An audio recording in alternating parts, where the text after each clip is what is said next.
professora para assuntos digitais, me deixou na mão, e que é a doutora Godoy, né? A doutora Godoy, de vez em quando ela me dá umas porradas, Rony. Ah, Pô, é? Fernandes, isso tá feio. Ela bate Você direitinho. dá umas mancadas que, pelo amor de Deus. Eu coloquei, Érica, dia 8 no cartaz. Você acredita um negócio desse? Acredito. Não era pra você acreditar, não. Sincera ela, né? É, É. mas vamos lá. Está conosco aqui na sala meu amigo e irmão, doutor Rony, doutorando Rony Kozer.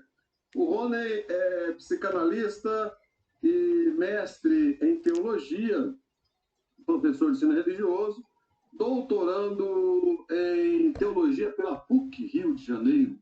É um cara que tem aí uma bagagem para a gente trocar figurinha aqui essa noite. Porém, o nosso bate-papo, como o nome diz, é uma roda de conversas, ok? Então, o Legal. que a gente espera? A gente espera que vocês participem, né? Nosso objetivo aqui não é desconstruir, não é tentar reconstruir nada, é tentar fazer um paralelo entre os dois discursos, o discurso psicanalítico e o discurso religioso, mas o principal é tentar compreender se isso afeta a saúde mental e, caso sim, como afetam.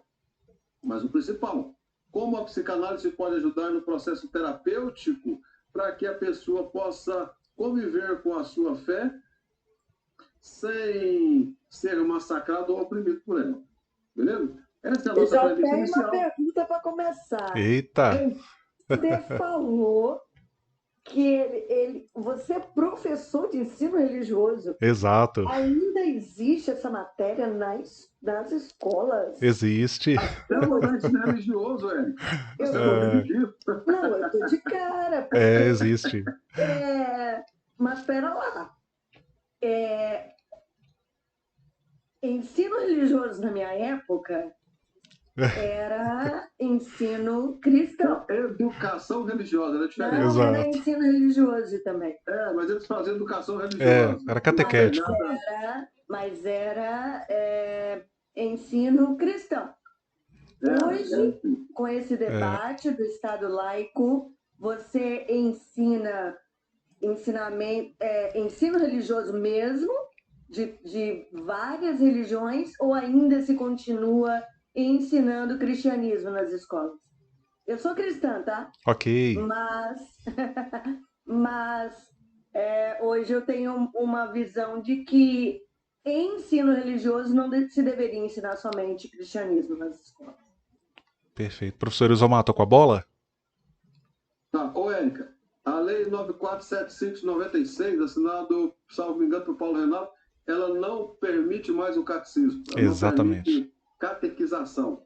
Então, Exatamente. tem estruturas bem feitas e cronogramas para que o ensino religioso ele não seja catequizador. Então, a catequização, por lei, é proibida. Segunda pergunta, deixa eu passar a bola para o Dr. Rony para que ele se apresente e a gente vai trocando figurinha. Né? Vou trocando provocações aí, Rony. Ah, que legal. Não, assim que é bom. Fala, Dr. Rony. Ô, professor, obrigado. Quero aqui, gente, começar assim de maneira bem rápida, agradecer, professor Isamar, pelo convite. Poxa, que satisfação estar com vocês aqui. E o meu sentimento, o meu desejo é poder contribuir, tá, gente? Assim, é uma troca realmente. E muito bom. Aproveitar, professor Isamar, te parabenizar também pelo trabalho que vem fazendo, por construir esse espaço aqui de reflexão, de fala. Muito legal, assim, muito bacana isso. E Obrigado. voltando aqui à pergunta foi a Érica, né? Foi a Érica que perguntou. Érica. Isso, ô Érica, na verdade é um adendo à fala do professor Isomar, porque o que acontece? Só para você ter uma ideia de como que a gente trabalha isso em sala de aula. Os meus alunos é normal, essa pergunta ela é decorrente. Eles acabam sempre perguntando, professor, qual a sua religião? Eu já tenho uma resposta padrão. Eu digo assim: a minha religião é ensino religioso. Aí eles morrem de rir. Às vezes até não gostam da resposta. Não, professor, fala aí, você é evangélico, católico, espírita? E é um procedimento meu, Érica, não falar. Porque eu entendo que com isso eu já estou comunicando para eles a minha imparcialidade nessa questão. De justamente abordar em sala de aula a disciplina, os conteúdos previstos para a disciplina. Devo acrescentar também, Érica, que no caso do ensino religioso, assim como outras disciplinas, existem habilidades previstas na Base Nacional Comum Curricular, conhecida, né, na educação muito conhecida, a BNCC. Então a BNCC ela já tem ali habilidades previstas para cada ano. Então você vai lá, primeiro ano, ensino religioso.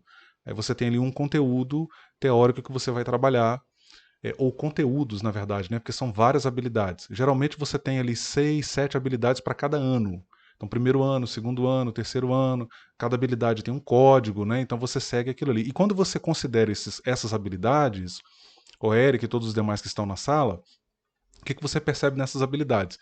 Que elas preveem e valorizam conteúdos relacionados à alteridade, à valorização do eu, do próximo, da ética, da justiça, da questão interreligiosa, né? A valorização do diálogo interreligioso, que hoje é uma constante na disciplina, no ensino da disciplina. Então, assim, de fato, essa questão como o professor Erizomar bem pontuou, essa questão da confessionalidade ou da catequese, como queira, né? Alguns colegas usam a palavra proselitismo também, porque infelizmente o ensino religioso ele teve essa pegada também durante um tempo, que é uma herança histórica, né? Mas isso, assim, já foi, a gente pode, pelo menos a nível de Estado, a gente percebe que isso foi bem superado. A abordagem ela é bem interreligiosa, fala-se de todas as religiões, aborda-se o fenômeno religioso, né? Valoriza-se muito a questão das religiões afro. Professor Erizomar, hoje se fala muito disso também, inclusive nas nossas formações, inclusive, tá, pessoal? A gente costuma se trazer também pessoas que são dessas religiões para falar, então existe uma abertura bem plural, assim, e eu particularmente também, conquanto seja protestante, eu lido cristão protestante, lido com isso assim com muita tranquilidade, para mim é uma questão bem superada já também. É isso aí. Muito obrigada. Ah, poxa. Ô, doutor Rony, deixa eu fazer uma provocação. Manda bala. Hoje eu vi a Érica falando um negócio no Instagram dela que eu achei muito legal. Eu já falei que eu sou um stalker, eu fico stalkeando essas coisas. Toda vez que coisa interessante, eu fico aí stalkeando. A Érica falou uma coisa interessante, que é a questão do papai bate porque papai ama. Em outras palavras, é isso. Eu apanhei, meu pai apanhou, minha avó apanhou, enfim, todo mundo apanhou e nós repetimos esse padrão com os nossos filhos, mas por causa de uma legitimação, a legitimação de que isso vai forjar o seu caráter, isso vai te fazer uma pessoa melhor, enfim. Esses dias eu conversava com a minha filha sobre isso. Falei, filha, mas eu apanhei do meu pai, minha família inteira, ninguém ficou sequelado. Ela falou, ela começou a pontuar algumas coisas. Um irmão tem meia dúzia de processos. Não é bem assim, né, papai? Não é bem assim. Ninguém sequelado, quase nada.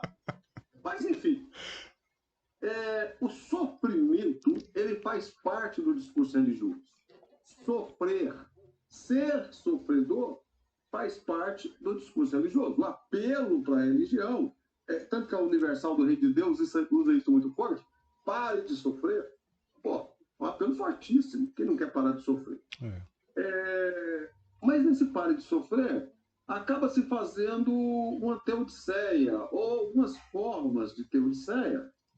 E a teodiceia nada mais é do que a tentativa de justificar no mundo em que Deus é bom, o mal afeta tanto os crentes como os não crentes, então é a tentativa de explicar como Deus vai abençoar a vida das pessoas mesmo com sofrimento.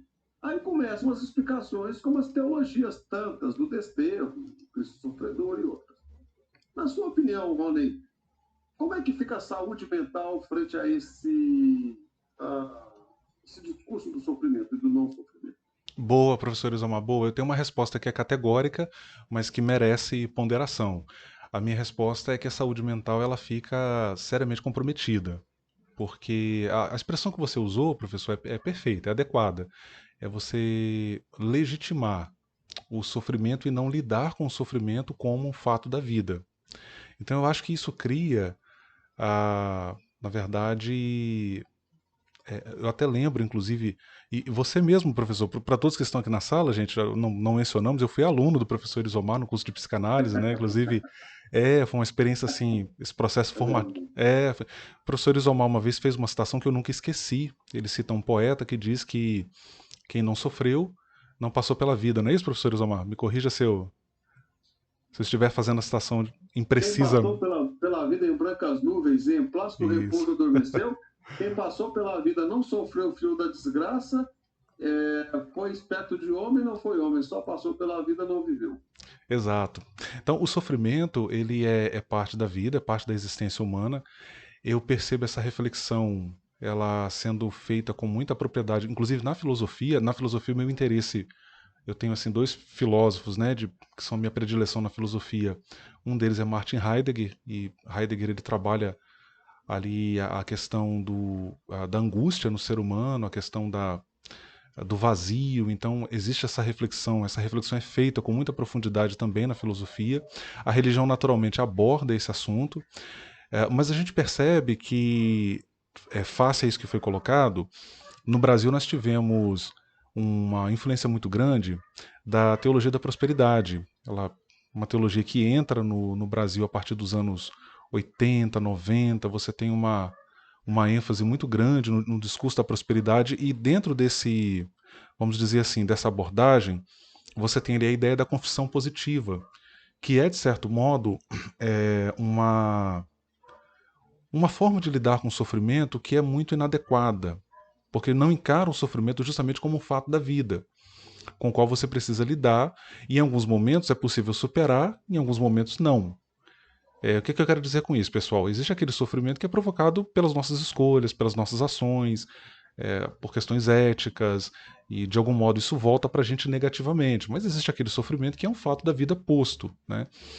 E é interessante isso, professor Isomar, porque quando você olha as igrejas pentecostais, que é o meu recorte, tá, pessoal? Eu sou de tradição pentecostal, estou no pentecostalismo a vida inteira, né? Isso significa dizer há quase 40 anos, então é uma estrada. E é interessante que quando você olha o pentecostalismo clássico, que é aquele pentecostalismo que começa lá atrás, parece que ele lida com o sofrimento de uma forma.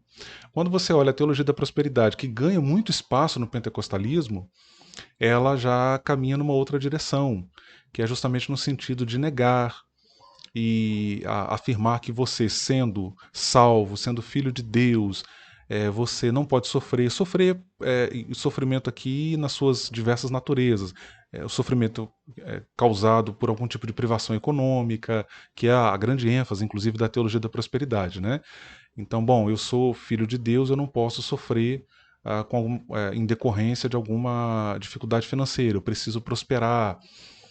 Então você começa a ter, de certo modo, essa negação, e você não trata com o sofrimento, você não olha para o sofrimento como parte da existência humana, da condição humana, e aí cria-se uma negação que, no meu entendimento, o professor Isomar, lá na frente, e todos os demais aqui na sala, gera nas pessoas uma frustração, porque você começa a olhar a vida por um viés de negação do sofrimento, não reconhecendo ele como um fato da vida, mas há situações que geram sofrimento em nós que fogem à nossa administração, inclusive financeira, né? E aí a pessoa se apega a essa noção, a essa compreensão, e de algum modo isso não, falando assim de modo bem aberto, pessoal, isso não funciona na prática. Eu até me lembro, inclusive, de há uns anos atrás ter conversado com uma pessoa que não era evangélica, que não era cristã protestante, mas que estava frequentando uma igreja orientada pela teologia da prosperidade, e ela viveu justamente isso. Ela falou: Rony, eu me agarrei àquele discurso, mas fui surpreendido por uma circunstância difícil da vida, e de repente eu me dei conta de que tudo aquilo que foi prometido para mim a partir de um púlpito de uma igreja não estava se cumprindo, não estava se concretizando.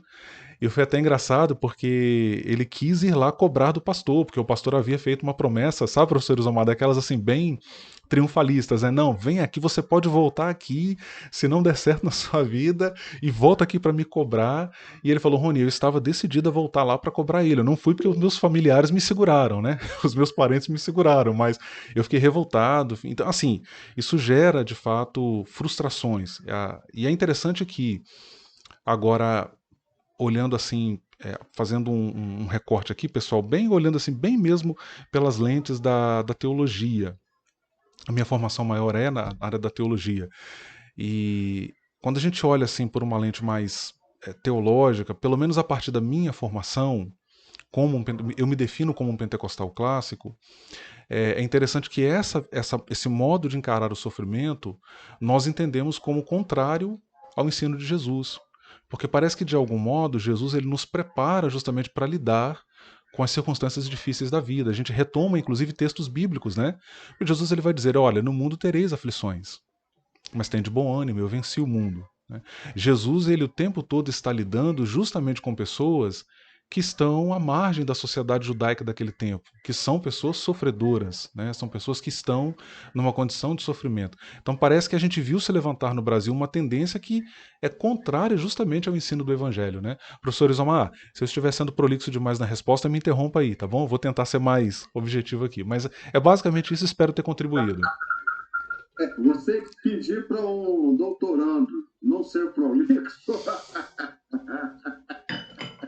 é uma missão difícil, mas foi legal, tá ótimo, te conheço bem, tá excelente. Tá bom, obrigado, professor. Pessoal, se alguém quiser fazer alguma colocação, alguma pergunta, alguma participação inerente ao tema, o tema agora é religião, sofrimento e psicanálise. Nós falamos sobre a legitimação do sofrimento, essa é a premissa que deu o start para a fala do Rony. A psicanálise ela trabalha o tempo todo tentando ajudar o sofrente a amenizar as dores do sofrimento. Nós temos uma fala, a partir das teologias primeiras, né? Até eu mandei esse texto para o Rony há dias, e mandei para a Érica também, a partir das teologias primeiras ou colonizadoras, onde você pega ali Violando Haas e trata isso muito bem, e vai falar da teologia do desterro, do Cristo sofredor, e toda vez que as pessoas achavam que estavam sofrendo porque tinha perdido as suas terras, porque tinha perdido a sua liderança, os caciques, os pajés agora foram reduzidos a uma pequena aldeia e viraram servos, né? Nasce a teoria do Cristo sofredor, onde se coloca um Cristo todo machucado, cravejado, ensanguentado, desnudo. E então se dizia assim, não, você não está sofrendo, ele sofreu. Mas ele sofreu porque a sua terra não é aqui, daí a teologia do desterro. Sua terra é lá na glória do céu. Sim. Lá a traça não corrói, o ladrão não rouba. Mas o Oscar Beoso, que é um estudioso, vai chamar isso de ética da paciência.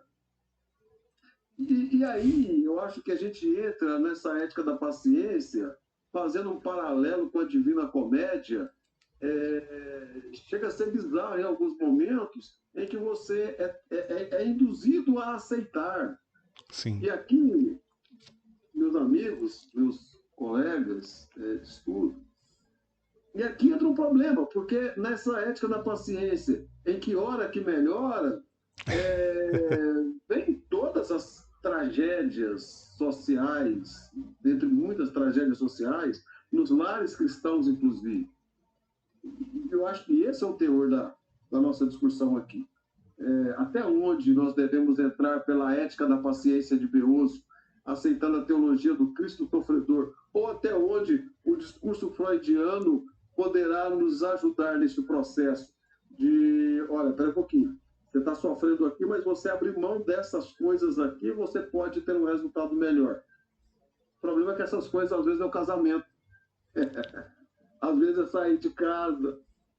Não é? Às vezes, essa atitude esperada para que o sofrimento pare, fira mortalmente o discurso religioso. E aí nós vemos pessoas suicidando, pastores, filhos de pastores, esposas de pastores. Não é? Essa é a minha preocupação. Nilson, por gentileza, me dê um ar da sua graça, meu amigo. Professor. Boa noite, professor. Não, andei ausente de umas aulas aí, mas desculpe, é correria. É um privilégio estar ouvindo aí o professor Rony.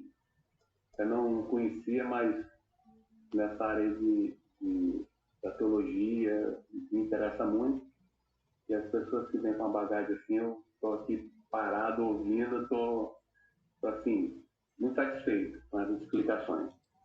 O que eu gostaria assim, de tentar provocar um discurso aqui é o seguinte: o sofrimento está dentro lá do discurso religioso, né? Também sou cristão, de origem pentecostal, mas hoje eu sou de uma outra denominação, sou batista. Né?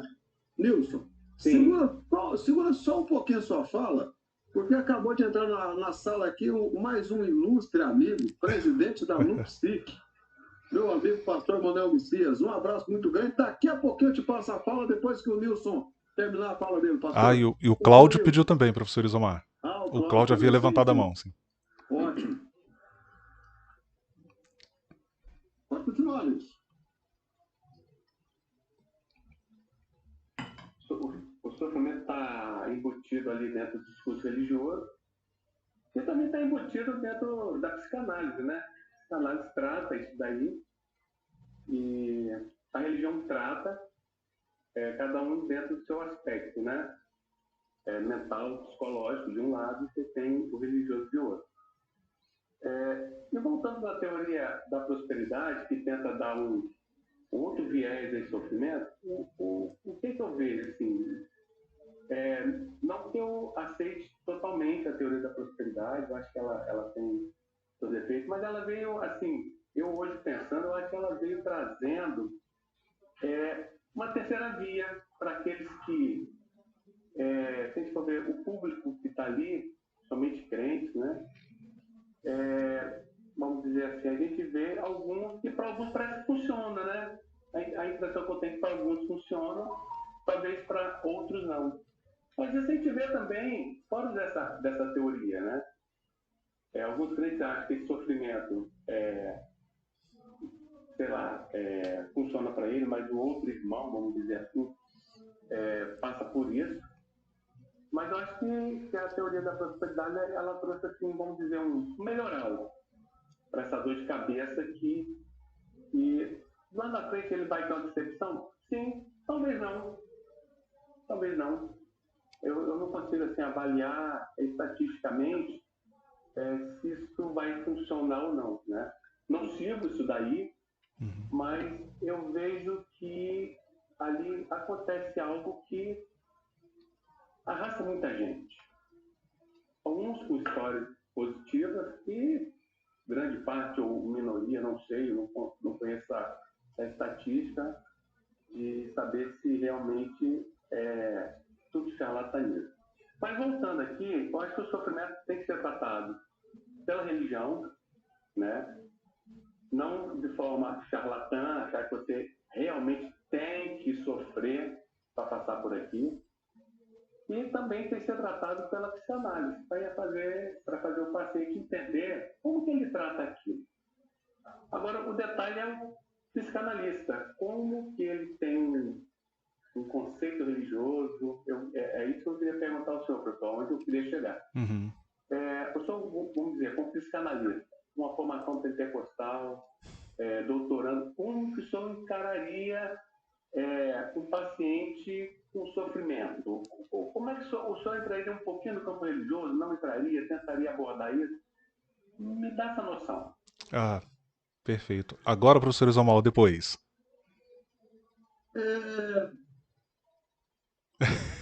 Responde o Nilson. Tá bom. A pergunta foi boa, E a gente depois já coloca o pastor Manuel e o Cláudio para falar também, beleza? Perfeito. Vou tentar ser bem sintético, tá, Nilson? Boa pergunta. Olha só, Nilson, a minha abordagem hoje aqui com vocês, ela vai numa perspectiva, e depois, inclusive, professor Isomar, eu vou até, se vocês me permitirem aqui no chat, eu vou compartilhar com vocês um artigo que eu publiquei na minha enciclopédia, até aproveitar para divulgar para vocês aqui.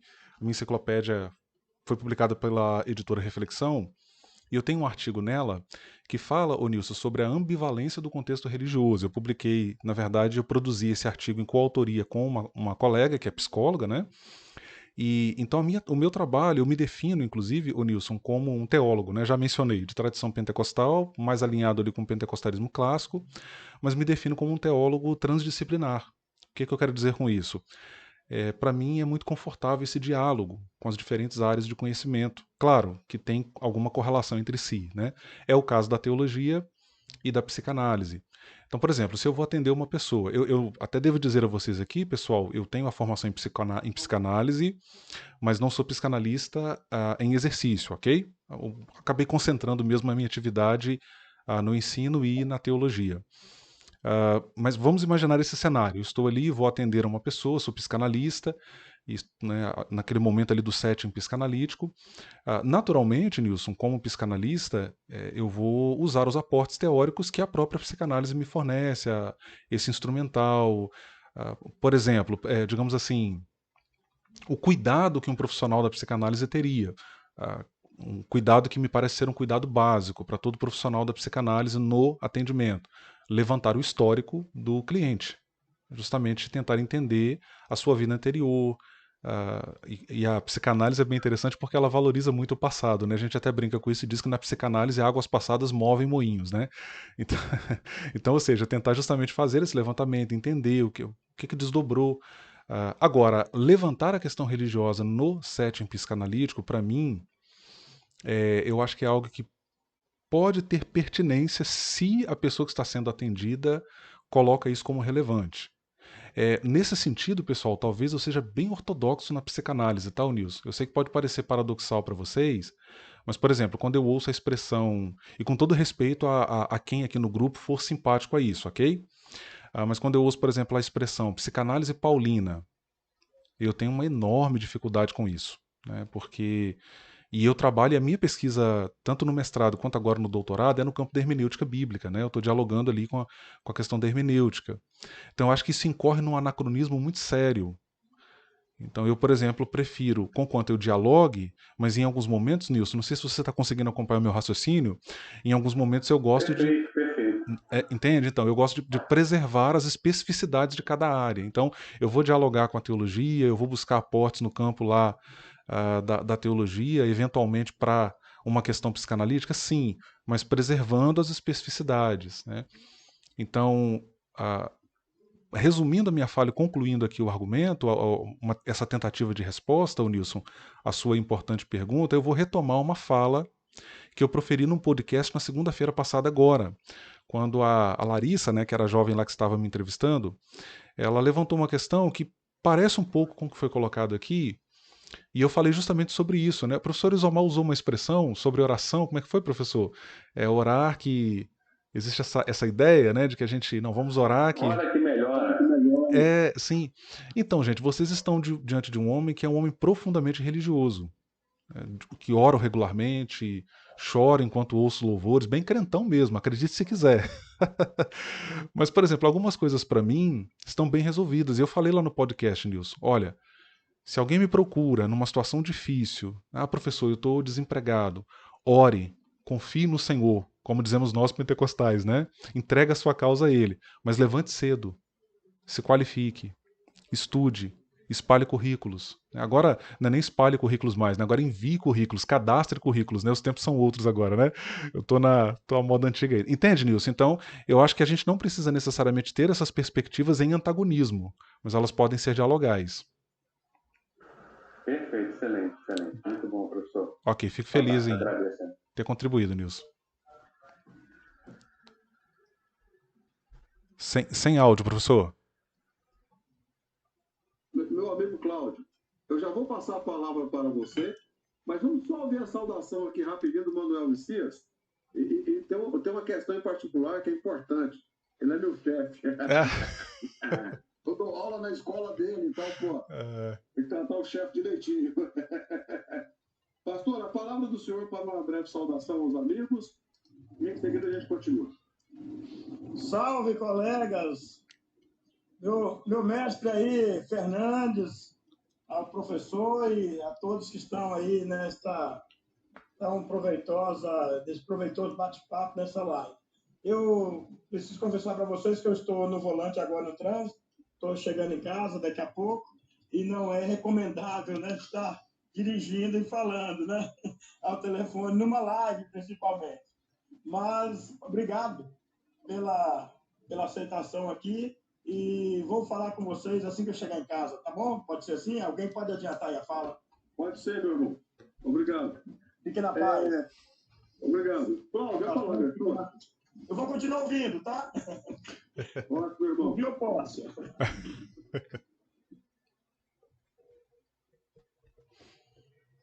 Grande Cláudio. Muito boa noite a todos. Professor Rony, meu malvado favorito.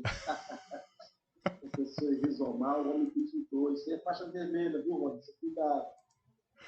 Deus me livre de vocês, rapaz. Eu prefiro continuar treinando sozinho aqui em casa.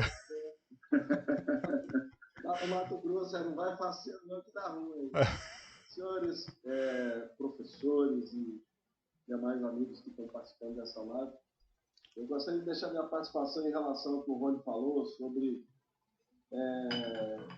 a teologia da prosperidade, sobretudo seu dano.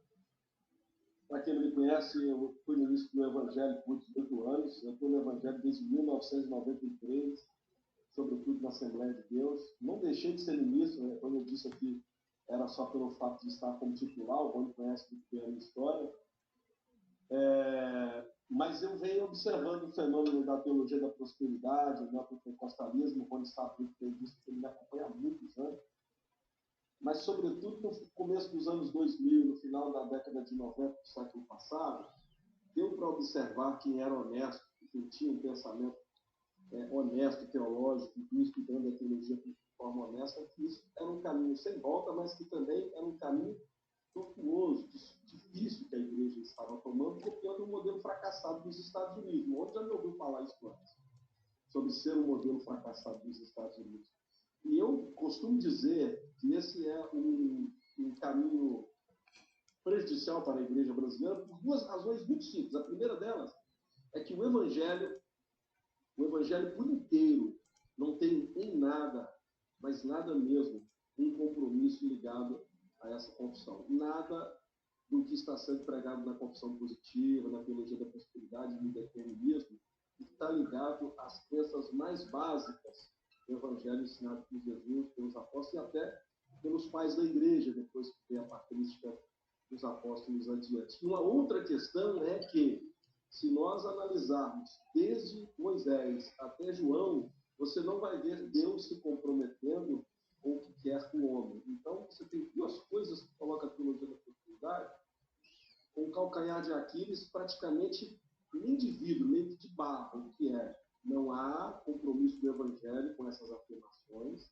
do ponto de vista exegético honesto, né, interpretando honestamente o Evangelho, não tem mesmo, falando como teólogo, e tem aqui grandes mestres de teologia, só o senhor e o Rony seriam capazes de dizer isso para a gente e já ser ponto pacífico, porque vocês têm bagagem para fazer isso.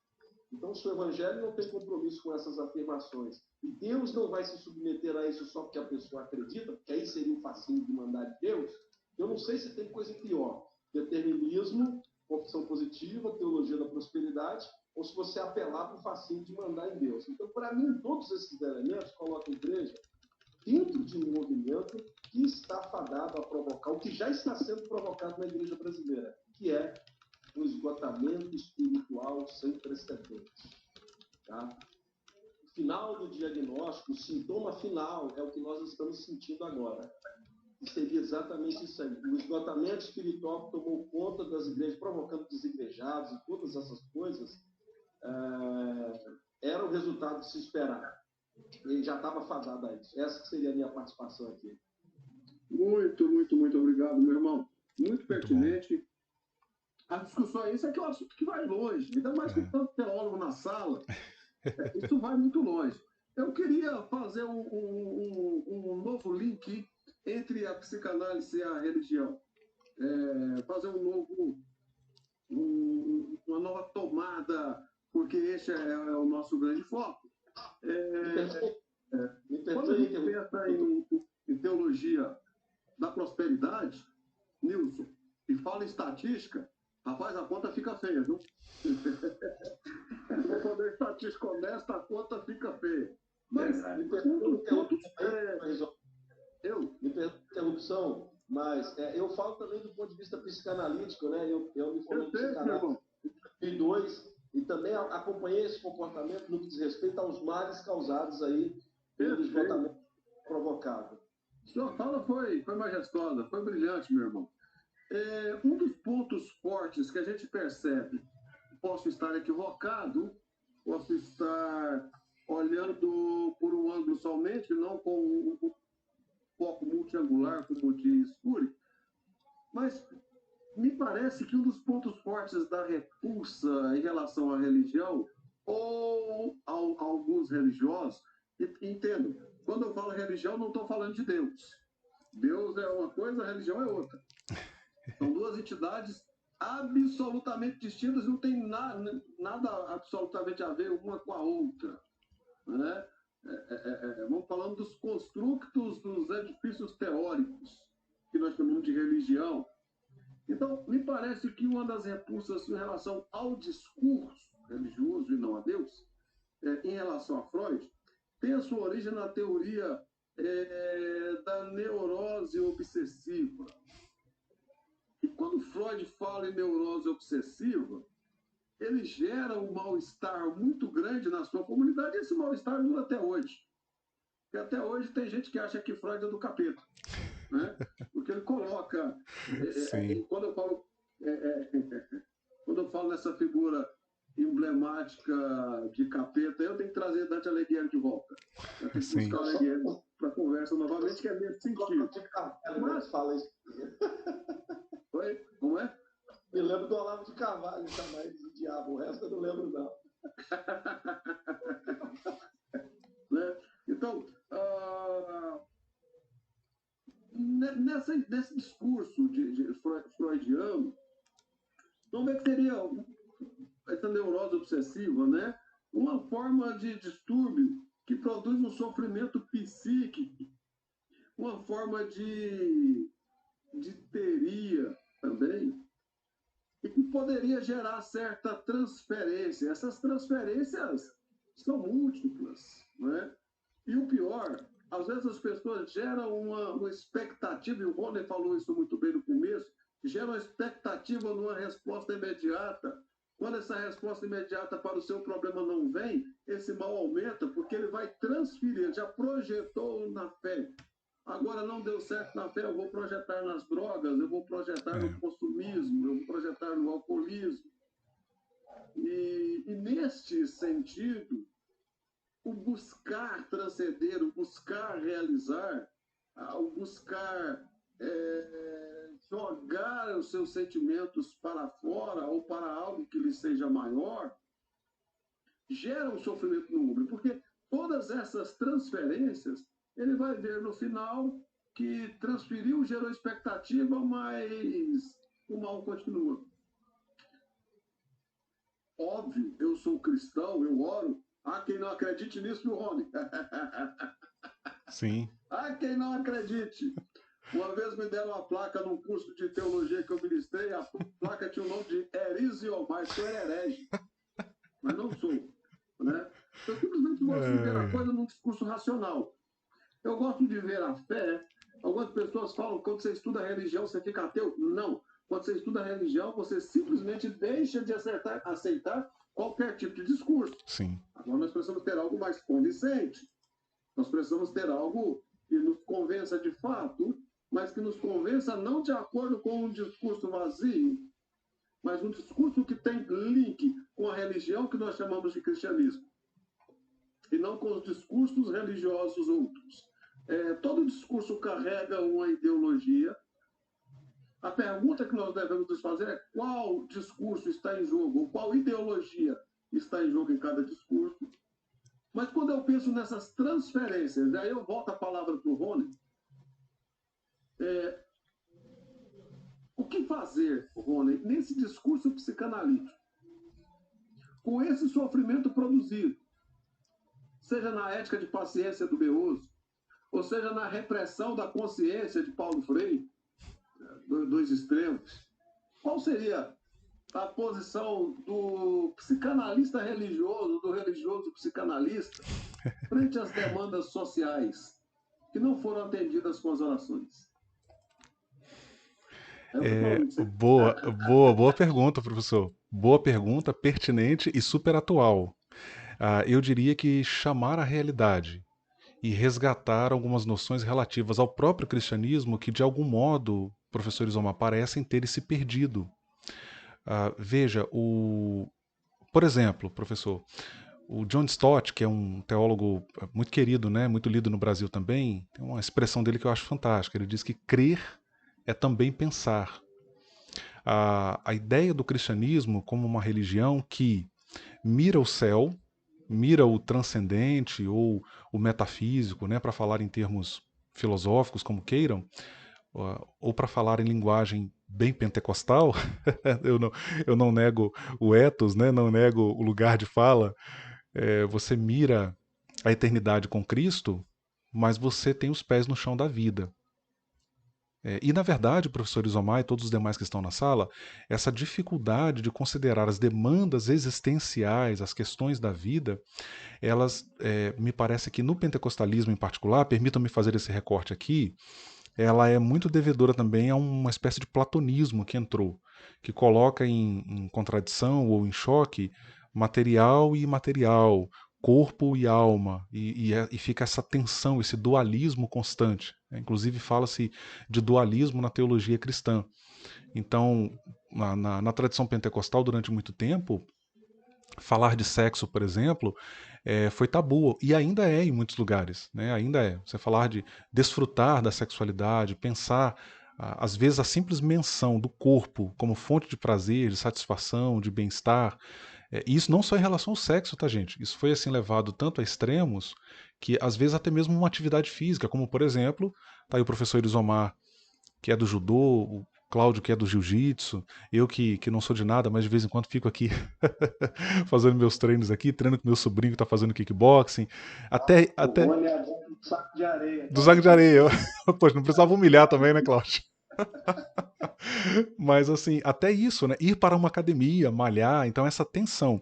Eu acredito, professor, que essa superação se dá quando você resgata noções que estão na própria base da teologia ou valores, compreensões teológicas que se perderam, como por exemplo, deixa eu colocar isso de modo aqui prático para vocês. Qual é a concepção que o cristianismo tem a respeito do corpo, quando você contrasta, e agora eu estou falando pensando o Novo Testamento, né, pensando ali, tentando resgatar o que está no próprio Novo Testamento. É muito interessante você considerar que o Novo Testamento fala de ressurreição. E o que é a ressurreição? A ressurreição ela difere da reencarnação. Porque a reencarnação é voltar várias vezes em corpos diferentes. A ressurreição é o quê? É a restauração do mesmo corpo. Então, isso na escatologia cristã, pelo menos em algumas talvez em todas as tradições escatológicas cristãs, você tem o quê? A ideia de que Deus ele vai restaurar esse corpo.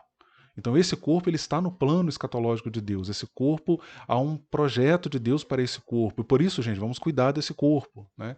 Então eu acho que esse resgate, professor Isomar, na verdade é interessante isso porque a gente fala de releitura na academia, eu que estou na área teológica, a gente ouve muito essa expressão, precisamos fazer uma releitura. Mas a releitura, na verdade, muitas vezes ela é, na verdade, um resgate de valores, noções, compreensões que nós perdemos na caminhada, né? E que a gente precisa de algum modo recuperar isso e olhar para isso, não. A sexualidade tem o seu papel. Por que Freud é mal visto muitas vezes nas igrejas evangélicas? Porque a teoria de Freud ela está fortemente amparada na questão da sexualidade, né? E você falar isso, eu me lembro de um pastor pentecostal que chegou para mim, ele fez o curso de psicanálise, fomos colegas de turma, e ele chegou para mim e falou: Rony, eu considero Freud muito imoral. E pelo contrário, né, professor Isomar, o que parece, Freud, a biografia dele, ele foi até muito ético na questão da sua conduta pessoal. Mas a leitura que se faz, porque se aborda a questão da sexualidade, então coloca-se aí em suspeição ou vê-se isso com maus olhos. Então eu acho que o que a gente precisa, na verdade, é justamente resgatar determinados valores, entender que é possível falar de corporalidade, de espiritualidade, de religiosidade, sem que necessariamente essas coisas sejam antagônicas, sem que necessariamente elas estejam em rota de colisão. Professor.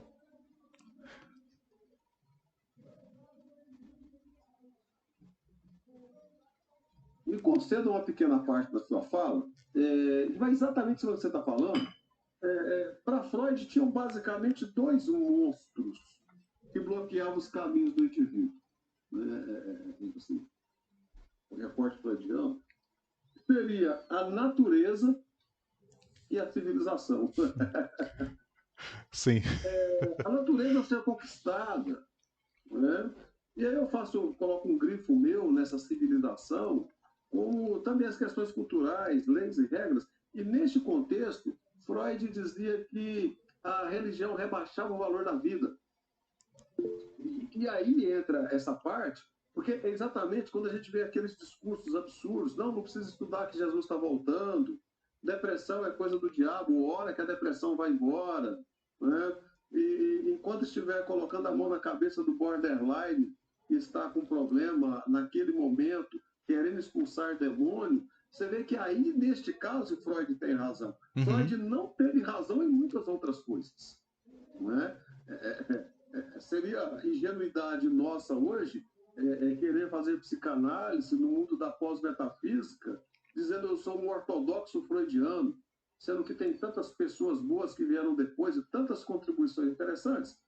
Mas, nesse aspecto, Freud tinha razão e o discurso religioso, volta a dizer, não é Deus, é o discurso religioso, tenta rebaixar o valor da vida, inclusive tentando minimizar aspectos sociais gravíssimos, como a depressão, o borderline, a bipolaridade, a esquizofrenia, e otimizando os delírios esquizofrênicos, onde as pessoas dizem que tem uma revelação de Deus. Entenda, não estou falando que tudo é isso, mas existe muito isso, muitos esquizofrênicos que falam como se fossem deuses e têm altares como se fossem profetas. Isso é gravíssimo. O impacto social disso é gravíssimo, né? Alguém levantou a mão? Quem foi que levantou a mão? Foi o Cláudio. Foi o Cláudio, professor. Cláudio, por favor. Então, eu acredito que o pensamento do Freud que traz a ideia da pulsão de morte, ela acaba se manifestando também no ambiente religioso, porque o compulsivo ou o descompensado, mesmo que ele esteja num ambiente religioso, onde o ambiente religioso deveria salvar ele disso tudo, na verdade não salva.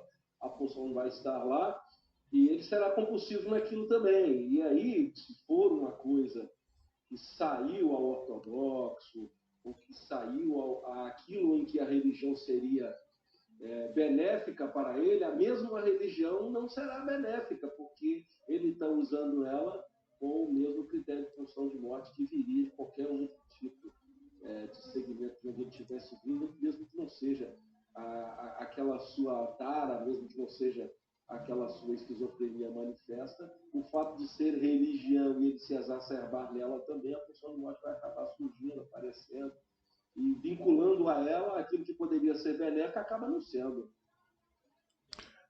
Professor Isomar, se me permite um adendo à fala de vocês, quero muito comentar isso, assim, muito interessante, mas antes me permita só fazer menção, professor Isomar, está conosco aqui, claro, todos são importantes, né, mas me permita destacar aqui a presença dos meus dois amigos Adonias, que é o nosso coordenador da disciplina de ensino religioso no Centro de Mídias de Cariacica, tá, professor Isomar? Adonias Estou em débito com vocês, né, Rony? Não, mas fique tranquilo, você terá a oportunidade de propagar isso, viu? Olha ele aí, ó. Grande abraço, Adonias. E também o professor Marcos, lá de Pernambuco, ele que tem um canal fantástico no YouTube, que é o Vamos Ver, tá bombando. O Marcos vem fazendo um trabalho, olha ele aí, ó. Gente boníssima. Grande abraço, professor. Muito bem-vindo à nossa sala. Sim, professor, tem o Marcelo. O Marcelo é do grupo lá, Irmãos Livres em Cristo. É um grupo de pessoas que se reúnem regularmente para cultuar, para expor, fazer exposições da Bíblia, orar. É uma turma, gente finíssima que eu tive o prazer. Na verdade, eu fui descoberto por eles, professor Isomar. O Haroldo Chagas, que é um dos irmãos lá, me descobriu na internet, me convidou para participar e estreitamos os laços. Estamos juntos lá, né? Deus abençoe o Marcelo aí também. Bom, vamos lá então. Eu queria fazer um adendo, professor, com relação a... Você fez uma observação em relação à crítica de Freud à religião, e ele se une, ou é colocado aí em paralelo a outros dois grandes pensadores, no caso, Friedrich Nietzsche, filósofo, e o grande Karl Marx, né? E entenda que quando eu elogio Marx aqui, isso não necessariamente faz de mim um marxista, tá, pessoal? Se o fosse, assumiria também, sem nenhum problema, mas não sou. Tenho reservas alguns aspectos do marxismo, e eles são inclusive chamados os mestres da suspeita, né? Porque eles fazem críticas ali à religião. E aqui, mais uma vez, pessoal, eu manifesto esse conforto que eu tenho em relação a essa crítica, pelo menos hoje, né? Isso para mim já foi uma crise, hoje não mais. Até porque, professor Isomar, fica muito, e todos os demais, o Cláudio também que comentou, o que eu percebo? Que em muitos momentos a crítica desses pensadores, não necessariamente ela vai em direção à pessoa de Jesus e ao ensino de Jesus. Algumas vezes me parece, inclusive, que né, eles estão criticando o aspecto institucional da religião, que, convenhamos, é claro que, e antes de eu tecer aqui essa crítica, pessoal, permita-me fazer uma observação antes, eu não sou anti-institucional, porque sou vinculado a uma instituição, a Assembleia de Deus, há 20 anos, amo a minha igreja, sou pesquisador do pentecostalismo, e a instituição, ela tem uma força, assim, para fazer coisas que sozinhos, de outra forma, não faríamos, né? Então a instituição, ela tem esse potencial, mas a instituição, por vezes, a instituição religiosa, por vezes, ela vai na contramão do que é o ensino de Jesus, né? Então, nesse sentido, eu vejo a crítica, inclusive a de Freud, com muita pertinência, né? Freud, ele, embora assim, o prognóstico dele não tenha se cumprido, ele trata a religião em termos de uma ilusão, ele prevê que a civilização vai prevalecer sobre a religião. Lacan parece que vai em outra direção, Lacan já tem uma outra perspectiva em relação à religião, só que dentro dessa visão, dentro dessa crítica, ele vai trazendo contribuições importantes. Então acho que é isso que a gente precisa fazer, olhar para essas contribuições, né, e falando assim, pegando emprestado aqui a metáfora da vida no campo, né? Vamos colher ali aquilo que é útil, aquilo que é interessante para a gente pensar a nossa realidade hoje, né? Por exemplo, professor Isomar, para concluir aqui minha fala, eu vejo muita gente no meio evangélico, o meio do qual eu faço parte, criticando o marxismo. Mas essa galera que critica, pelo menos na minha experiência, tá, pessoal? Tô falando assim, né? Agora digo eu, não o Senhor, né? Como diria lá o apóstolo Paulo. Agora digo eu, agora eu tô colocando a minha experiência em particular. Essa galera que eu vejo da ala reformada, alguns teólogos pentecostais também, criticando com muita veemência o pensamento marxista, quando eu os ouço, a impressão que eu tenho vai em duas direções. Ou eles leram Marx e não entenderam, né? Ou não leram Marx e estão criticando Marx, o que é ainda pior, né? Então, você entende, professor? Se você me permite, nisso, claro. O doutor Ricardo Quadros Gouveia, que você conhece bem, sim, tive o privilégio de ser aluno do Gouveia, acho que o Manuel Vicente também foi aluno do Gouveia. Especialista em Kierkegaard. O Gouveia falou um negócio interessante. Um pouco de conhecimento, veja bem, um pouco de conhecimento é algo muito perigoso. Porque você adquire um reporte e um conhecimento e acha que sabe. E o problema é que você vai discursar para quem sabe menos do que você. Sim.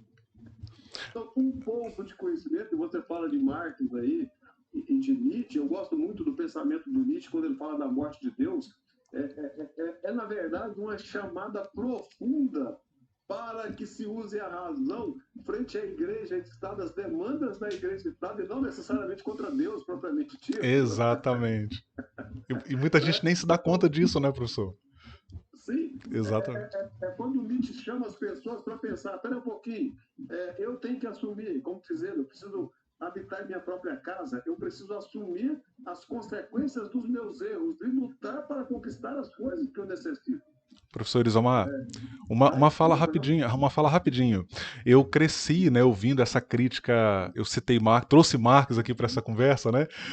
Eu cresci no meio evangélico ouvindo essa crítica a Marx, então eu comecei a ler, comecei a pesquisar, e eu preciso admitir para vocês aqui que quando eu descobri que Marx nasceu numa família de classe média, poderia ter vivido uma vida mais confortável, ele abdica disso para se alinhar à classe trabalhadora.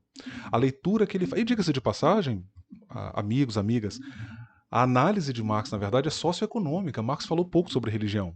Ele está fazendo uma leitura, ele lê os principais economistas do seu tempo, né?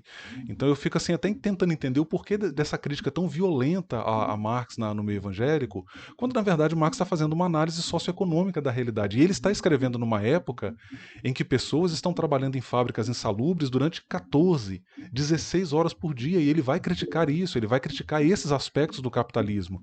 É claro, eu sou simpático ao capitalismo em muitos aspectos, mas não dá para negar porque a gente convive com um capitalismo que também é voraz, é excludente. Milton Santos, né, grande geógrafo brasileiro, ele vai falar de uma outra globalização, ele critica essa noção de globalização como um processo de inclusão, ele vai dizer, não, a gente precisa pensar uma outra globalização, porque essa que está aí, ela é excludente, ela aprofunda fossos sociais, né? E aí, para o Serizomar, eu falei, cara, eu virei fã desse cara. O cara, assim, então se muda a partir do momento que você estabelece esse diálogo, né? E isso, Rony, me faz resgatar um pouquinho a fala atrás, quando as pessoas dizem, olha, se você estudar psicanálise, você fica ateu. Quando eu fui fazer mestrado em ciência das religiões, muitas pessoas falavam, agora eu sou ateu, né? É teólogo, é ateu. Não. Você passa a ler aquelas pessoas demonizadas pela igreja e fala, cara, pera um pouquinho, acho que o demônio mora ao lado, mas não é bem aqui não. Né? Você começa a ver que os arquirrivais da igreja não eram por motivos religiosos, eram por motivos ideológicos e financeiros em alguns momentos. Não é? Quando Nietzsche, quando Marx levanta algumas bandeiras, ele bate diretamente na porta do cofre da igreja mesmo, que era a igreja-estado. Né? E aí, óbvio, alguns rivais vão surgindo neste caminho. Agora, Freud passou por isso, né? Freud viveu isso muito na pele, essa perseguição, e até nos dias de hoje vive. Então percebam que ler nos faz bem. Ler as coisas que criticam, vou falar um negócio que vai chocar a maioria das pessoas aqui. Não tem problema não. Como dizia Gouveia, a amizade continua. Sim. Eu ouvi falar muito mal da maçonaria a vida inteira. Sim. A vida inteira eu ouvi falar muito mal da maçonaria. Até o dia que eu falei, cara, eu quero ver se é verdade, vou virar maçom. Cheguei ao grau 3 de maçom, que é a plenitude maçônica. Por que eu fiz isso? Porque é crença religiosa? Obviamente não. E óbvio, descobri muitas coisas boas das quais a religião não havia me dito. E descobri, sobretudo, que religião é uma coisa, maçonaria é outra, absolutamente distintas. Então, a gente vê isso com Marx. Se você perguntar, mas você frequenta a maçonaria ainda? Não por opção, assim como eu optei entrar, eu optei por sair. Sim. Mas eu descobri que a maioria das coisas que eu ouvi era mentira, como as maiorias das coisas que eu ouvi de Freud era mentira, de Marx, de outros.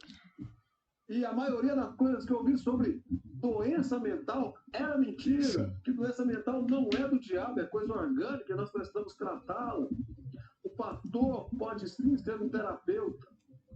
O pastor pode sim abençoar muito a vida das pessoas, fazendo as suas coisas, ministrando o evangelho e fazendo as terapias ou os encaminhamentos necessários, acredito eu, é uma desconfiança minha.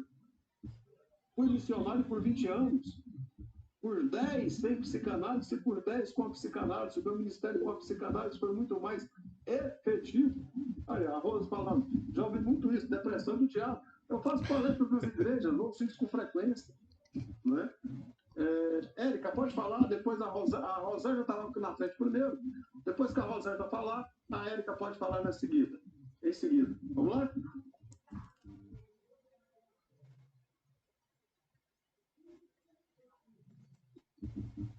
Rosângela? Não a vejo, não a ouço. Érica, enquanto a Rosângela tem ajuda aí, pode falar. É muito interessante. A questão da religião,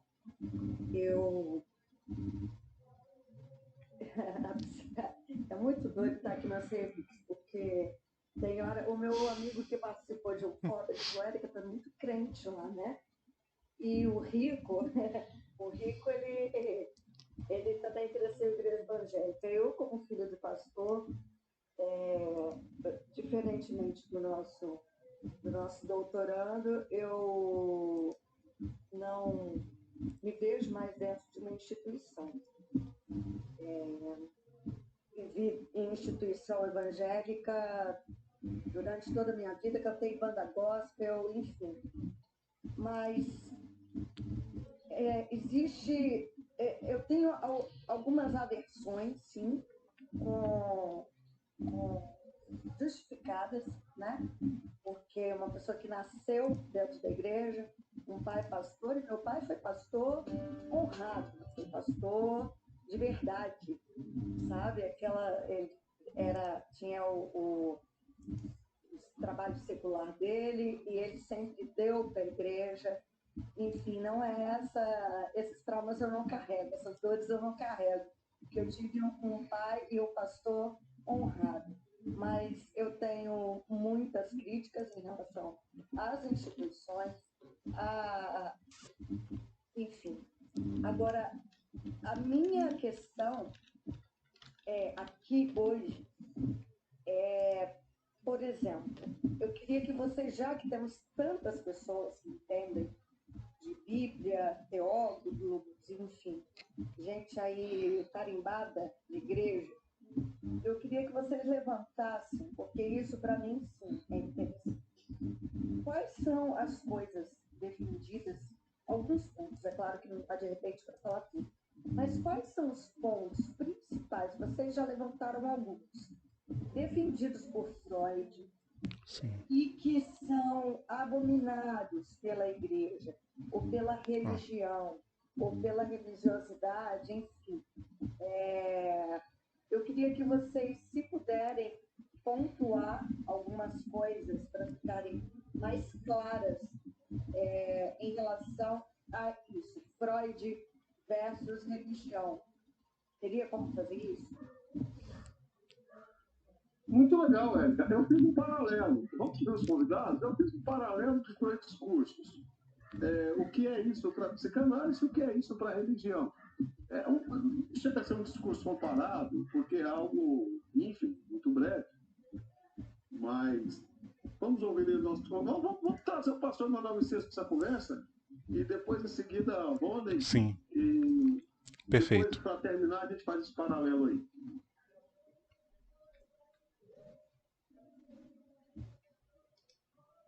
Olá, professor Fernandes. Muito prazer estar aqui com vocês, a todos os colegas que estão aí, ao expositor, professor Rony, né? Doutorando. Prazer, pastor. Deus abençoe. Então, eu posso dizer para vocês que eu vivo os dois lados. Sou um homem de ciência, mas sou um crente. E sou pastor pentecostal. E consigo separar muito bem as duas coisas. Muito bem.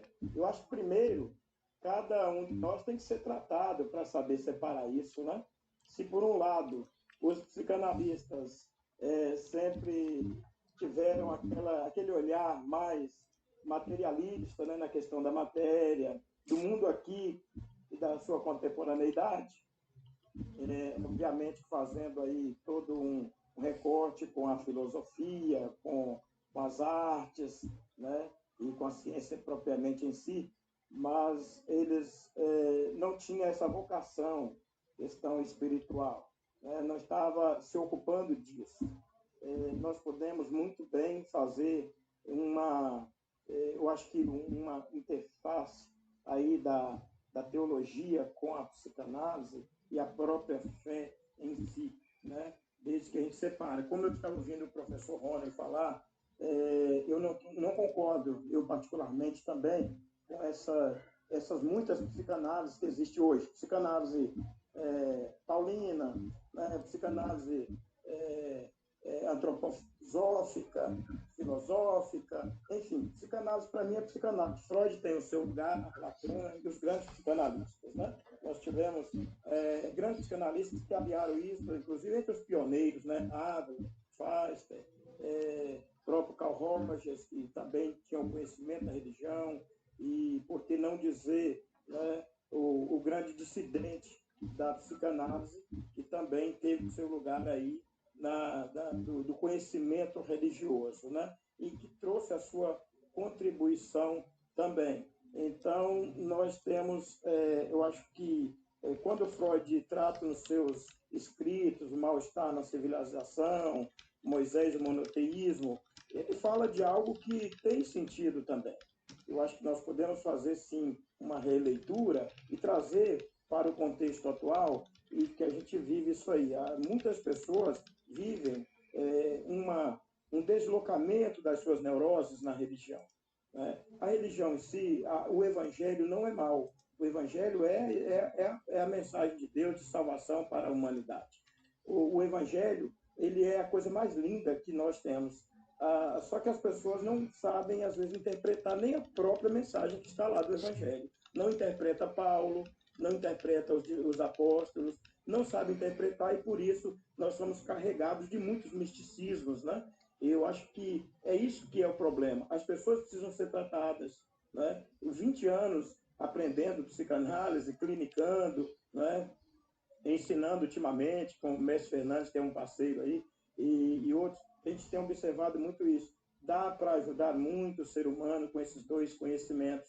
Eu acho que dá para a gente trazer uma boa contribuição se tivermos tratado em nós e se a gente saber diferenciar, né, o que realmente é. Quando o Agostinho ele fala que na essência nós temos que ter unidade, na dúvida, liberdade ou liberalidade, e em todas as coisas, amor, né, caridade. Eu acho que a psicanálise é isso aí.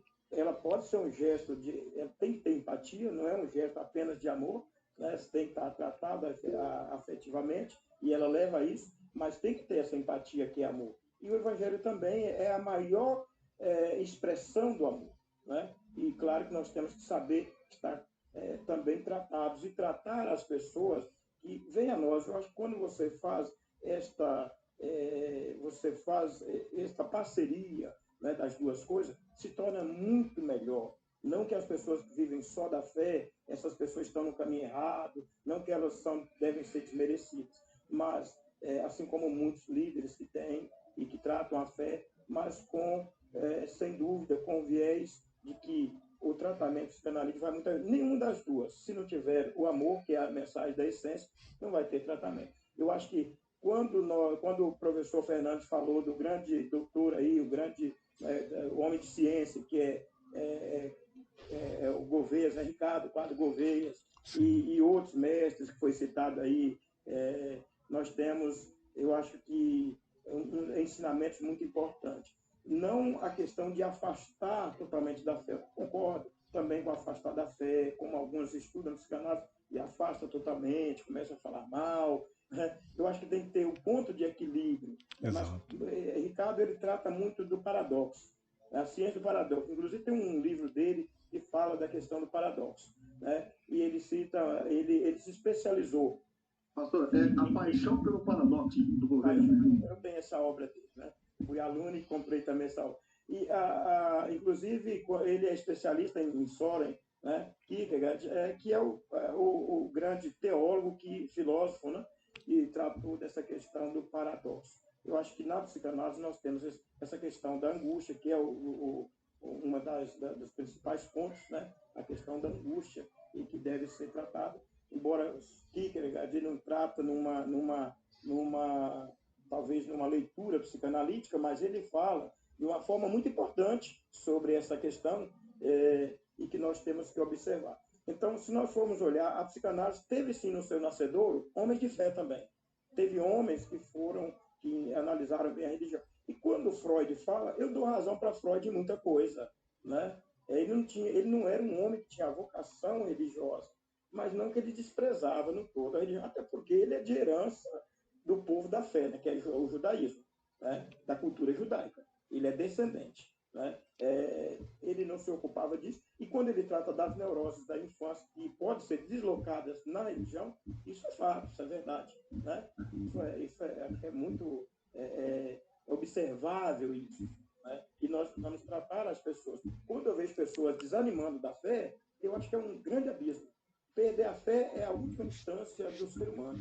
Eu acho que a fé ele deve continuar, ela bem trabalhada, ela curada e num viés assim. Então, como disse o professor, nós nos alegramos no culto, mas nós temos também o olhar, né, de que as pessoas podem estar vivendo uma neurose em determinado momento e pode haver uma convulsão. E quando se pega na coletividade, que o culto é a coletividade, né, e Freud fala do mal-estar na civilização, é a coletividade. A coletividade vai estar presente ali em muitos sentidos. Mas obrigado pela contribuição, estou aprendendo mais. Muito bom, pastor. Obrigado pela contribuição valorosa.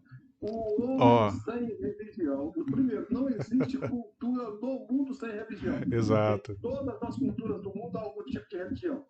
Seja ela Pra... emanente ou transcendente. Sim, Um fator interessante é que o homem sem religião ele perde. Porque ele não teria onde descarregar as suas pulsões, seus traumas, e não teria para onde expulsar os seus demônios. Né? Então a religião, ela tem sim um lugar precioso na vida das pessoas. O grande problema são os discursos religiosos. É que às vezes, não todos, obviamente, fazem um certo estrago. Eu tenho essa conversa, antes de voltar para o Rony, 2 pensadores, um japonês e um brasileiro. O brasileiro é o meu amigo doutor Aloysio Bacelar, que foi meu professor de psicanálise há muitos anos, depois foi meu colega de mestrado e depois deu aula na nossa escola. Acho que é professor do Mônica, inclusive. foi. Eu tive o prazer de ter aula com ele, sim. Ele falava o seguinte, que em uma das suas falas, o principal objetivo da psicanálise é dar ao sofrente um conhecimento especial de si próprio. Exato. Essa fala do Bacelar, para mim, é fantástica. Qual o principal objetivo da psicanálise? É dar ao sofrente um conhecimento especial sobre si próprio. Porque se conhecendo, ele vai poder tirar a média das coisas que estão fazendo bem e estão fazendo mal, que é bom e o que é ruim. Um outro pensador, obviamente, japonês, Jigoro Kano, fundador do Judô, né, falava o seguinte: conhecer-se é dominar-se, e dominar-se é triunfar. Ora, um dos grandes males que o ser humano enfrenta é de não conhecer a si próprio. Uma vez eu ouvi um retiro de pastores, líderes, o seguinte: às vezes o líder religioso trabalha tanto para Deus que não tem tempo para Deus. O ativismo, e aí pode colocar tempo para Deus. Eu trabalho tanto para minha família que não tenho tempo para minha família. Eu trabalho tanto na psicanálise que não tenho tempo para minha terapia. Eu trabalho tanto para a sociedade que eu não tenho tempo de usufruir da sociedade para a qual eu trabalho. Exatamente. São males recorrentes. Vamos ouvir a fala do Dr. Rony. Eu falei para o Rony, ele é doutorando é semi-doutor. Semi-doutor é semi-deus. Não, não. Não, nada disso.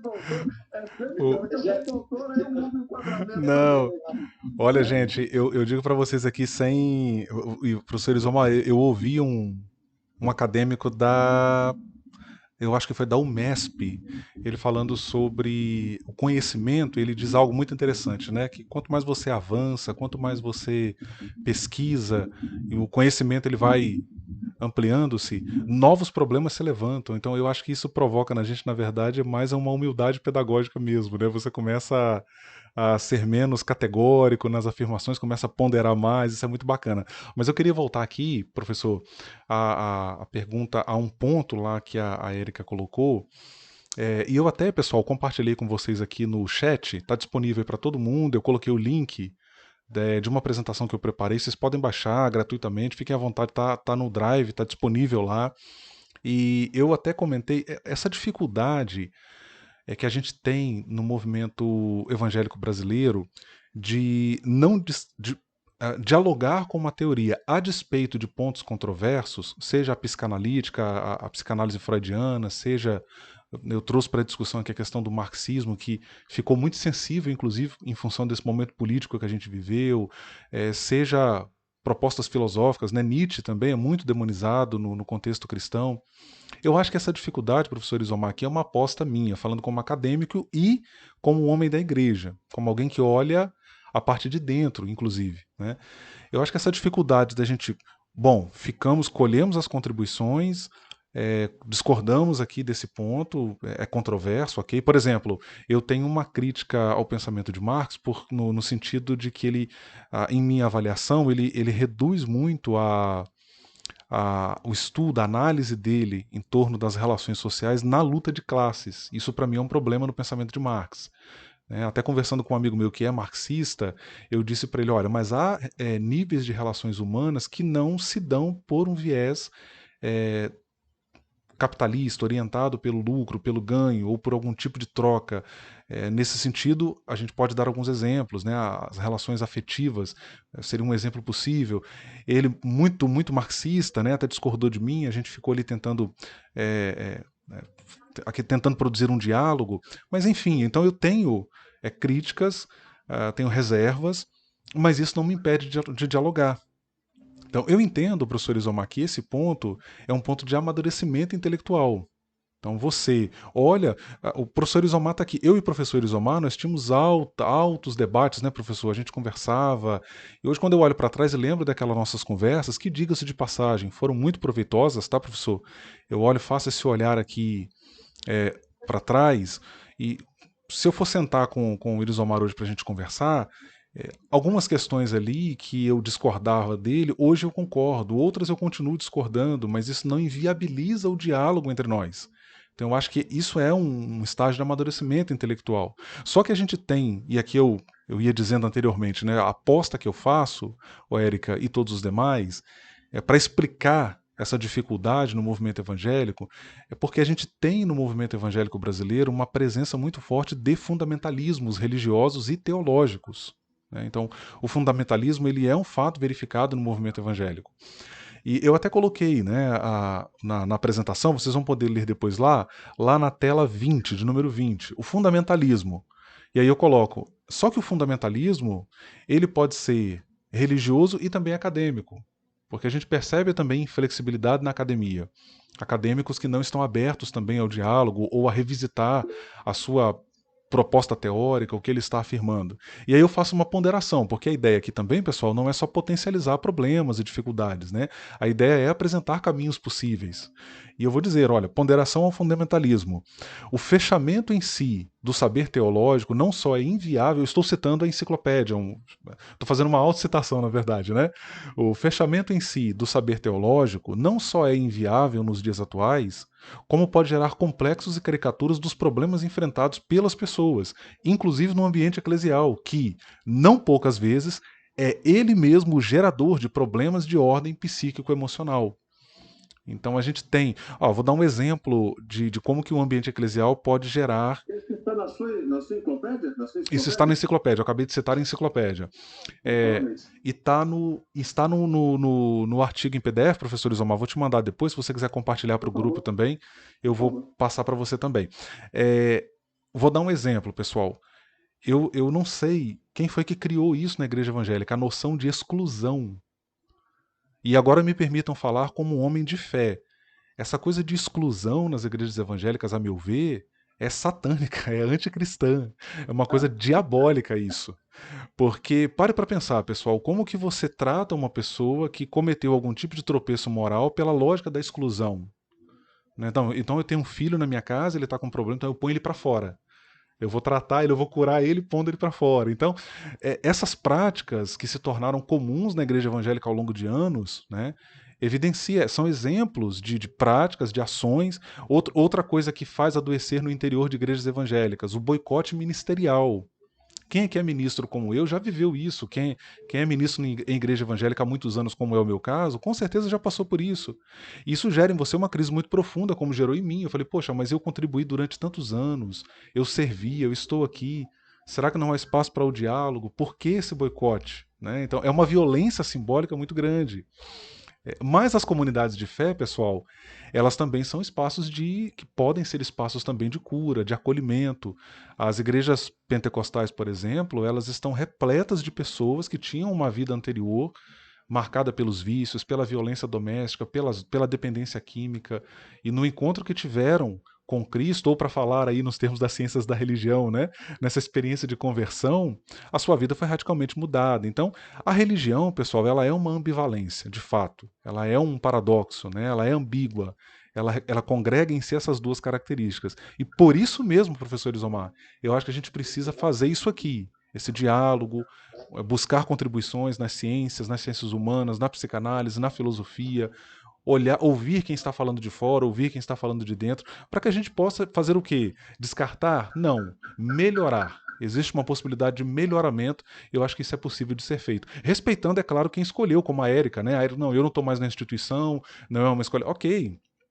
Eu acho que isso tem que ser respeitado também, mas não necessariamente eu preciso abrir mão. Eu posso trilhar uma via de contribuição e essa tem sido a minha experiência, é o que eu tenho tentado fazer, né?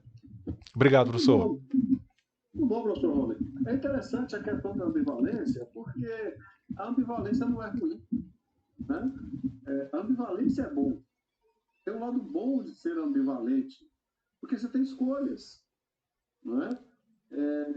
Você tem a capacidade de ver dois lados e escolher um desses lados, não é? Então, a ambivalência ela traz também no seu bojo oportunidades maravilhosas, excelentes, né?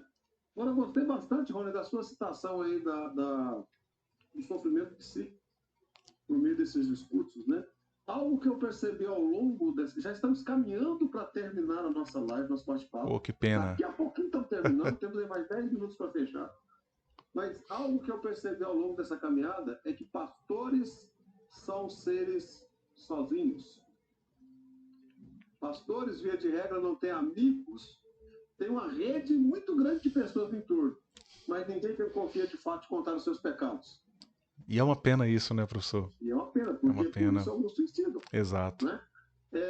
Vamos caminhar para o encerramento.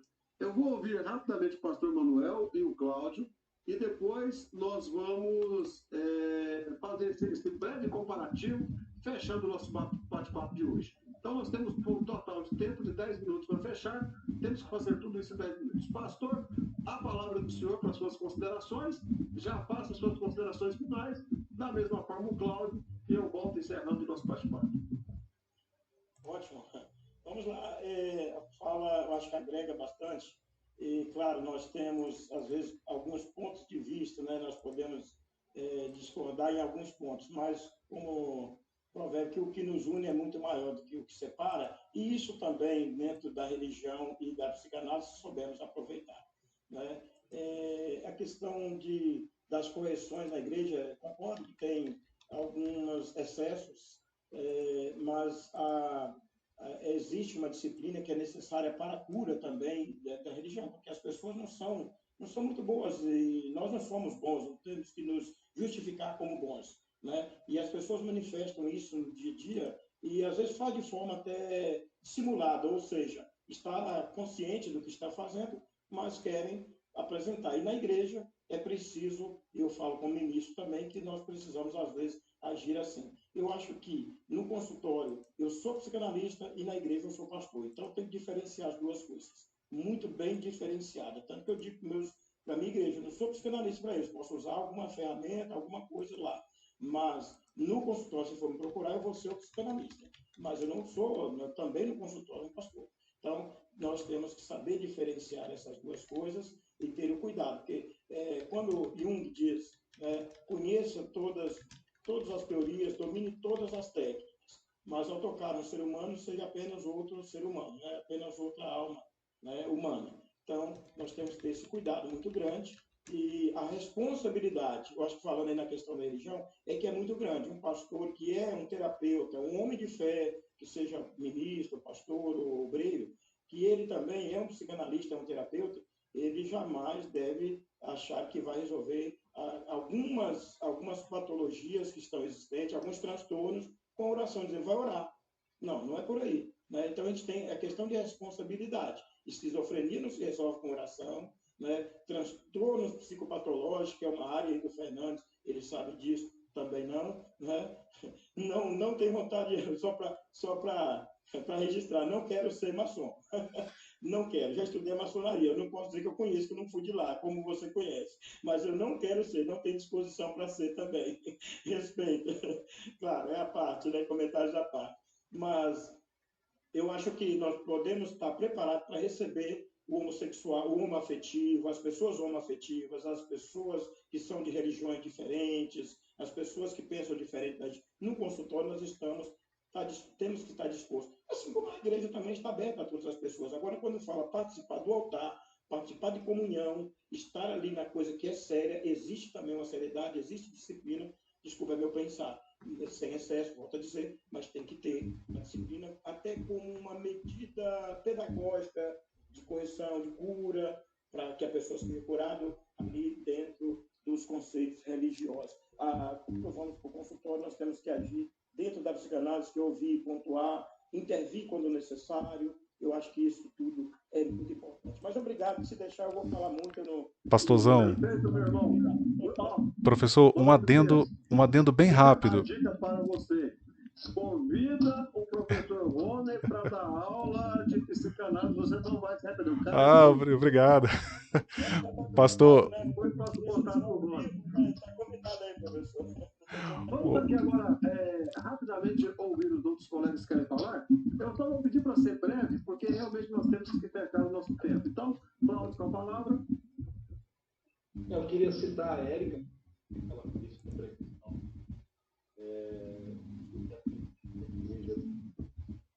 contraditório. Na verdade, é só dos valores morais.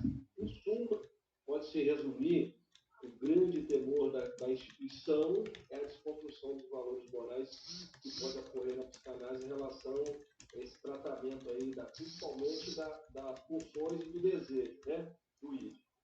E outra questão que levantou o Rony, citando aí, essa questão da segregação e da retaliação que a eclésia, que a instituição acaba fazendo por aquela pessoa que não se encaixa, e aí um sinal claro de falta de empatia, mas principalmente um sintoma adoecedor desse formato eclesiástico que tomou conta do Brasil, e provavelmente eu posso associá-lo a tudo aquilo que falamos anteriormente. Muito bom. Muito obrigado, João. A Fernanda tinha levantado a mão. Fernanda, por gentileza. Oi, boa noite a todos. Eu gostaria até de saber rapidamente a opinião também de vocês quanto à necessidade do líder religioso, seja pastor ou qualquer for a sua religião, assim como na psicanálise e na psicologia, deve-se fazer o acompanhamento terapêutico também, porque ele trata pessoas, ele também precisa ser tratado.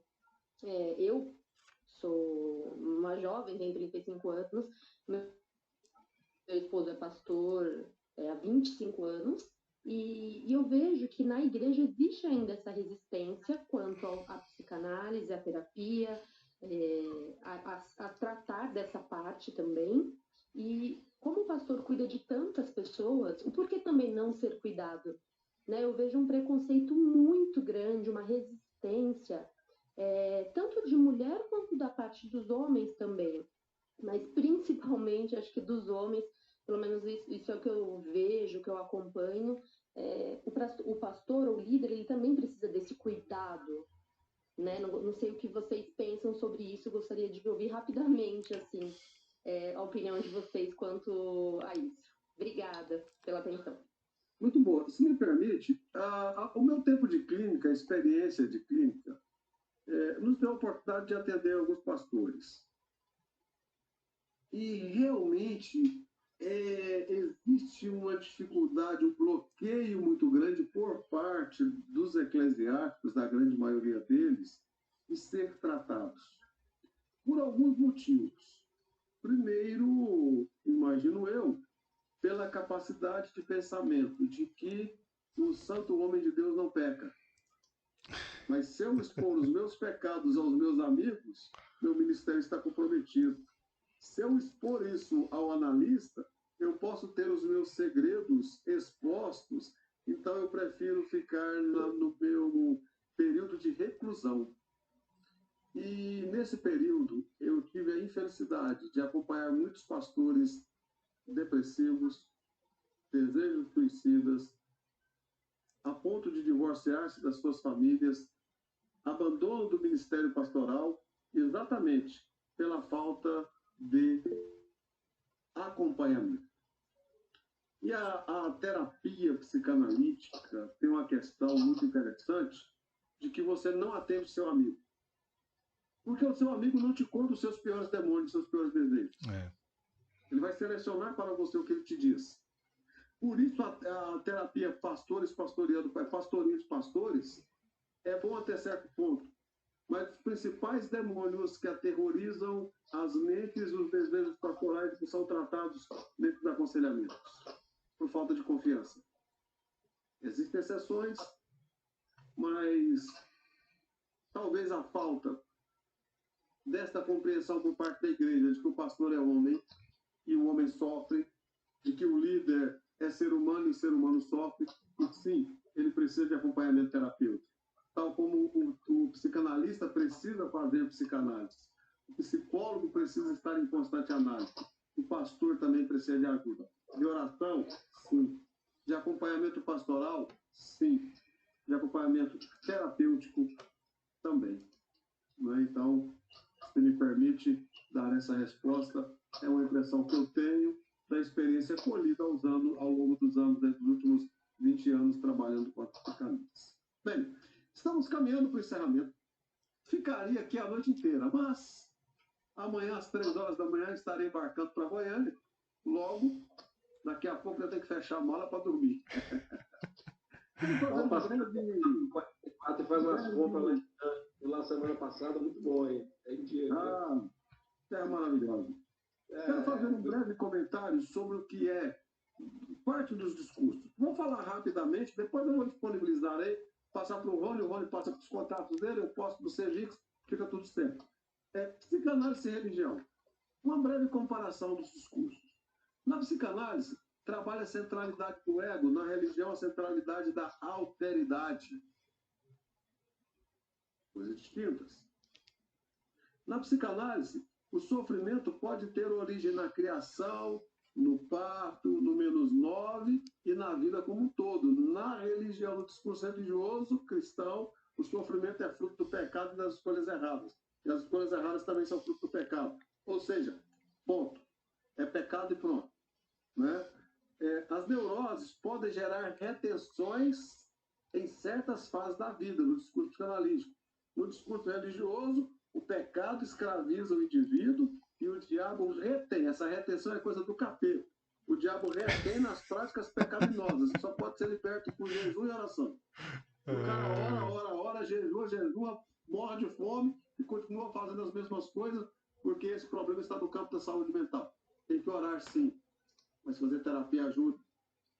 Os delírios e alucinações geram visões e sentimentos de poder, medo, perseguições no discurso psicanalítico.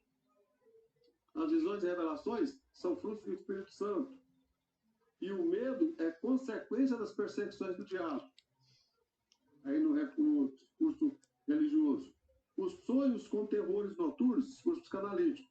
Os sonhos com terrores noturnos podem ser formas de extrato social das vivências e das experiências, ou ainda, até mesmo, o sonho do contradesejo. Às vezes vem no meu sonho coisas que eu repudio. É o chamado de sonho de contradesejo. Se trata com terapia, discurso religioso. Os terrores da noite podem ser formas de possessões ou perseguições demoníacas. O diabo está tentando retirar sua paz. Se trata com jejum e oração. A depressão, borderline e a bipolaridade são transtornos que necessitam de tratamento com um profissional médico, farmacológico, terapêutico. Pode ser amenizados com os tratamentos corretos. Não tem cura, mas pode ser tratado e amenizado com os tratamentos corretos. Para a religião, esses sintomas, estou falando de religião de senso comum, ok? Para a religião, os sintomas conhecidos pela maioria das pessoas que não sabem as causas reais, neste caso, geralmente, norteiam o tratamento de acolhimento, jejuns e orações e colocam a culpa dos ataques de fúria como coisas diabólicas, possessão diabólica. Quando a pessoa fica fora de si, muda a entonação da voz, quebra as coisas, típico do borderline, é capeta. O psiquiatra, remédio ajuda. A codependência emocional nos relacionamentos, agora discurso psicanalítico, a codependência emocional é vista como algo adoecedor, limitante, que necessita de ressignificação e a mudança de comportamento. O divórcio não é descartado, nesses casos.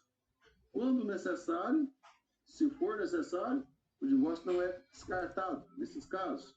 Mas deve ser sempre a escolha do sofrente, nunca a escolha do analista. Não é o analista que vai dizer faça ou deixe de fazer. No discurso religioso, a mulher é uma mera cooperadora. Parte do pedaço que foi tirado do homem para ser aquela cooperadora idônea, auxiliadora idônea. E quando ela começa a apanhar, ser acusada sexualmente, os filhos começam a ser maltratados, execrados, o discurso é o mesmo. Não divorcia porque o divórcio é do capeta. Olha que Deus vai mudar essa pessoa. São discursos religiosos. Via de regra, lutarão para convencer o casal de não divorciar, ainda que esse casamento termine com o homicídio. Porque o feminicídio já existe. Um vai dizer, se livra da codependência. Se for necessário para a sua saúde mental, para salvar sua família, seus filhos, divorciar, passa. O outro vai dizer, não divorcia. Ora que Deus muda as coisas. E muitos casamentos acabam em tragédias absolutas. O suicídio psicanálise. O suicídio é multifatorial. Pode ser em decorrência da doença, dos transtornos mentais, do sofrimento, da dor, mas, sobretudo, do esvaziamento das relações humanas. Discurso psicanalítico, discurso religioso. É do diabo. Não tem perdão. Está condenado ao fogo eterno. E que se dane a família que está sofrendo, porque o cara suicidou. Então, são discursos basais. São discursos elementares. Essa comparação dos dois discursos, bastante elementares. Óbvio que eu não estou falando aqui de igreja. Ok? Não estou falando o nome de igreja. Estou falando que discursos religiosos de senso comum que nós ouvimos o tempo todo, na televisão, na rua, nas igrejas, nos discursos, de pastores que sabem pouco, como dizia Gouveia. E este é o risco de saber pouco. Porque sabendo pouco, você não vai conseguir entender que o borderline leva a pessoa ao suicídio, que o borderline leva a ataque de fúrias, que a esquizofrenia leva a ataque de fúrias e pode não ser demônio. Entende? Uma breve comparação entre as duas coisas. Ditas estas coisas, quero agradecê-los imensamente por estar conosco aqui. Quero agradecê-los de verdade. Muito obrigado por estar conosco até essa hora. Meu amigo Dr. Rony, cara, prazer. Falar que eu fui professor do Rony é piada, né? Não, que isso. Que isso. Não, que isso. Mas, Rony, muito obrigado. Obrigado, professor. Muito obrigado. A palavra é sua para as considerações finais. Poxa, rapidinho, só agradecer, reiterar o agradecimento, professor, uma satisfação estar com vocês aqui, a todos vocês, viu, gente, agradeço, espero sinceramente ter contribuído, fico à disposição. Elisomar, seu convite não é um convite, seu convite é quase equivalente a uma vocação, a uma intimação, né? Muito bom rever amigos queridos aqui como Cláudio, né? Um brotheraço. E, pessoal, aproveitar para convidar vocês. Eu tenho assim duas principais atividades na internet, que é o canal no YouTube, o Repensando o Meu Cristianismo. Já coloquei o link aqui para vocês. Se não houver nenhuma resistência de algum de vocês, o professor Elisomar já autorizou compartilhar a gravação. Nós gravamos aqui, estarei postando no canal até para quem quiser rever.